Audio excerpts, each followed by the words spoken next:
I'm Roger Box, and to start this off, I'll tell you that I was the first commanding officer at Top Gun. I was not the originator, but I was the first commanding officer.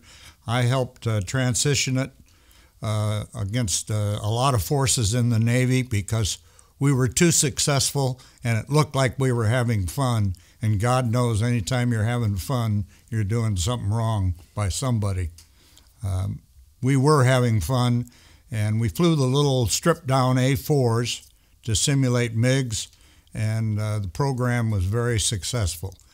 One of the reasons that we became a command and I became a commanding officer was that Top Gun, as organized and ran by my predecessors and continued by myself, was a very successful program.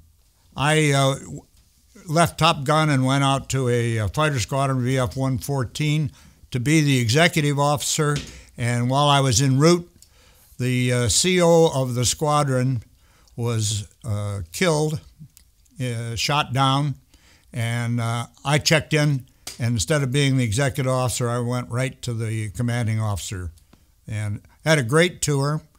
Came back from that, and when I finished that tour, I went to Point Mugu as the chief test pilot at the Pacific Missile Range. That isn't quite as wonderful as it sounds, but I did get to shoot a lot of missiles there. And one particular mission I was on, I checked out in the F-14, and I shot a Phoenix missile at a Phantom drone, F-4 drone, that was on the water. It was about 150 feet, whatever the safest altitude they could get. I was at 20,000 feet, shot a Phoenix, and they hoped that it would miss by a few feet so they wouldn't expend the drone, and I speared it. I should say the missile speared the F-4, took it right out of the sky. It wasn't a warhead shot. Another great adventure I had was chasing Rear Admiral, now Rear Admiral passed, but then Commander Smoke Wilson, who was a great pilot, and they set up a shoot for 6 targets and fired 6 missiles, the Phoenix. This was a very political thing because everybody said it couldn't be done, everybody being the competitors to the Grumman aircraft and to the Hughes missile, and Senator Proxmire, who was the head of the Armed Services Committee then, was dead set against the F-14 and the Phoenix missile. And so they had a rehearsal where we were up there. I was the chase pilot. I wasn't shooting. I was chasing Smoke, Smoke being his call sign. And they had every piece of telemetering equipment and every tracking radar for test work on the West Coast, Edwards, China Lake, and Point Mugu, all involved in this because getting 6 targets all headed in the same direction and looking like an enemy strike, and then controlling and getting all the data to see what the results were, was a massive undertaking. Senator Proxmire was going to be out there in a couple days. We went up, and Smoke's guidance was, Smoke, if you get the right setup and all's in place on this warm-up, shoot. He shot. He knocked down 5 of the 6 with 5 different Phoenix missiles. The 6th one was missed because the target went stupid and dove into the water. Otherwise, it would have been 6 kills with 6 missiles. That was quite a moment. I left there and left the Pacific Missile Test Center, and I went to CAG-14 as the CAG.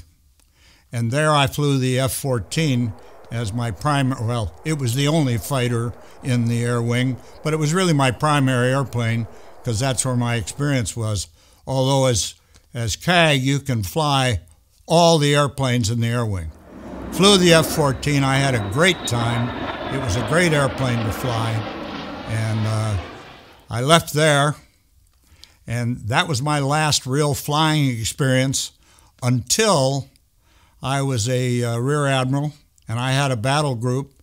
I was deployed on the Kennedy, but before I went, I checked out in the F-14. Now here's an old guy checking out in the F-14, and I already knew how to fly it, obviously, and I'd already had carrier experience, but people were a little nervous about this old guy flying and getting in the F-14, and I was flying with VF-84 and VF-41. Those were the two F-14 squadrons on that ship. And my backseater in VF-84 was a guy who later was very, very successful, Pink Floyd. He was a backseater. He became a 3-star and was a great guy. He was the pick of the litter, or the duty whatever. You know, they must not have thought very highly of him to put him in the back seat with me. Actually, I think they did think very highly of him. We flew together in these training missions, and on my 50th birthday, I went out and got 10 carrier landings in the F-14 to make myself qualified again to fly off the ship. It was interesting. I had dinner with Pink not too many years ago, and he refreshed my memory on our escapade. I guess it's unfair to call it an escapade. But I said, Pink, your job in this airplane is to keep me out of trouble. So if you see anything going wrong, you just use any language you want. You can call me shit for brains or what have you to correct it. But perhaps it's a good idea when we get out of the airplane if you call me Admiral. And Pink told that story. I'd forgotten it. But we had a great time. He was a great guy. If you're new to this channel, please ring the bell and become a subscriber so you don't miss the new episodes.